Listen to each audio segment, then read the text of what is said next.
Today, we wander with Saint Athanasius, who lived from 296 to 373.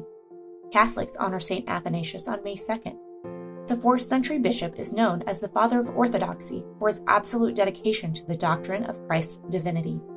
Saint Athanasius was born to Christian parents living in the Egyptian city of Alexandria in 296. His parents took great care to have their son educated, and his talents came to the attention of a local priest who was later canonized as Saint Alexander of Alexandria. The priest and future saint tutored Athanasius in theology and eventually appointed him as an assistant. Around the age of 19, Athanasius spent a formative period in the Egyptian desert as a disciple of St. Anthony in his monastic community. Returning to Alexandria, he was ordained a deacon in 319 and resumed his assistance to Alexander, who had become a bishop. The Catholic Church, newly recognized by the Roman Empire, was already encountering a new series of dangers from within.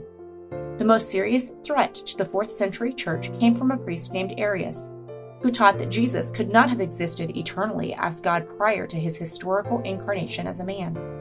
According to Arius, Jesus was the highest of created beings and could be considered divine only by analogy. Arians professed a belief in Jesus' divinity, but meant only that he was God's greatest creature. Opponents of Arianism brought forth numerous scriptures which taught Christ's eternal preexistence and his identity as God. Nonetheless, many Greek-speaking Christians found it intellectually easier to believe in Jesus as a created demigod than to accept the mystery of a father-son relationship within the Godhead. By 325, the controversy was dividing the church and unsettling the Roman Empire. In that year, Athanasius attended the First Ecumenical Council held at Nicaea to examine and judge Arius' doctrine in light of apostolic tradition. It reaffirmed the Church's perennial teaching on Christ's full deity and established the Nicene Creed as an authoritative statement of faith.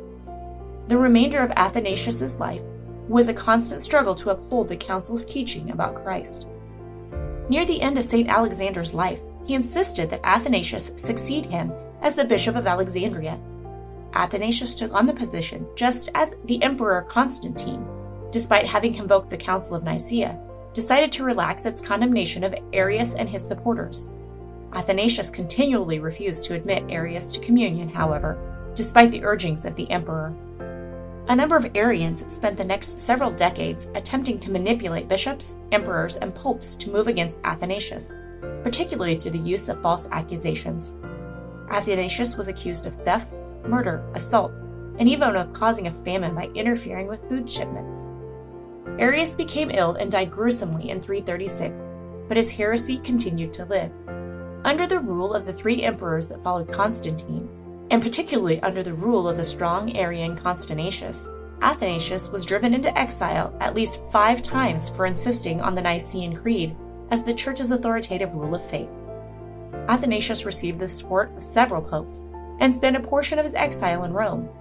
However, the Emperor Constantius did succeed in coercing one pope, Liberius, in condemning Athanasius by having him kidnapped, threatened with death, and sent away from Rome for 2 years. The pope eventually managed to return to Rome, where he again proclaimed Athanasius' orthodoxy. Constantius went so far as to send troops to attack his clergy and congregations.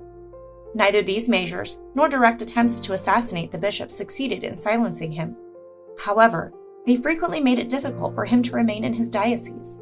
He enjoyed some respite after Constantius' death in 361, but later was persecuted by Emperor Julian the Apostate, who sought to revive paganism. In 369, Athanasius managed to convene an assembly of 90 bishops in Alexandria for the sake of warning the Church in Africa against the continuing threat of Arianism. He died in 373 and was vindicated by a more comprehensive rejection of Arianism at the Second Ecumenical Council, held in 381 at Constantinople.